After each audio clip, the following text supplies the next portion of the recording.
Every single one of us is unsatisfied as we recognize the landscape that we're in and have started asking what needs to be different and what's my role in it. Many of the people in my tribe of origin, in the evangelical tribe that I grew up in, have not had the same experiences as me. So I've continually felt really alone.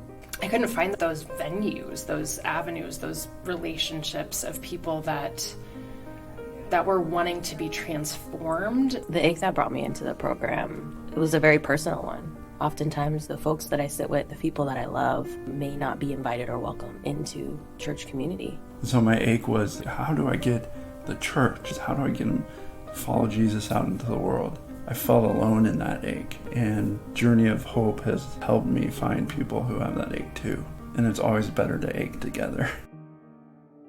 The Journey of Hope is a leadership formation cohort for leaders who want to fuse their faith, their leadership, and reconciliation in ways that mend divides. Oh, the Journey of Hope is a journey. It's a commitment to walk alongside other peacemakers and people who are committed to seeing our world become a world that is fueled by love and not hate, seeing us grow in our capacity for conflict resolution, ultimately seeing us become, what Dr. King says, the beloved community. Starting with focusing on and knowing deeply our own belovedness. To really get back to, what does community mean? What does it look like? What is authentic relationship, belonging, connection? It's a lot of questions around community, like who are my people?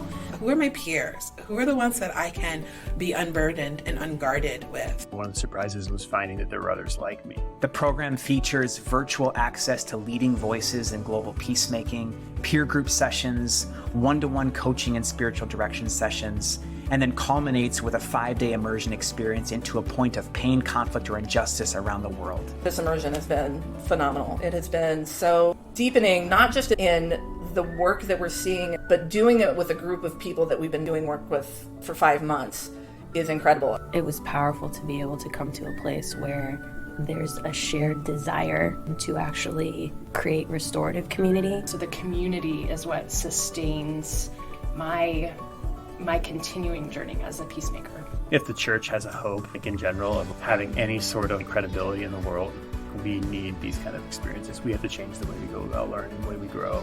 Just key moments of be soft on people and hard on systems that spoke to me.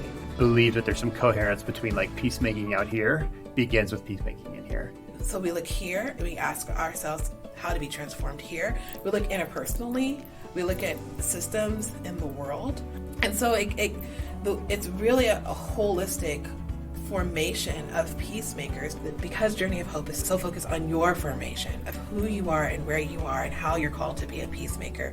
You will find that peacemaking doesn't have to be lonely, it doesn't have to be overwhelming, and it is deeply practical and relevant. If you're disillusioned by the incongruence between the religion that you inherited and the Jesus that you want to follow, and are looking for a faith that promotes restoration over domination, if you're feeling isolated and alone and are seeking community, friendship, companionship, and guidance, if you're paying attention to the divides widening in your congregation, organization, and context, and want the tools to actually mend those divides, then I urge you to consider the Journey of Hope, where you're going to find a faith that's worth your life, a community to journey with, and tools to participate in the work of repair.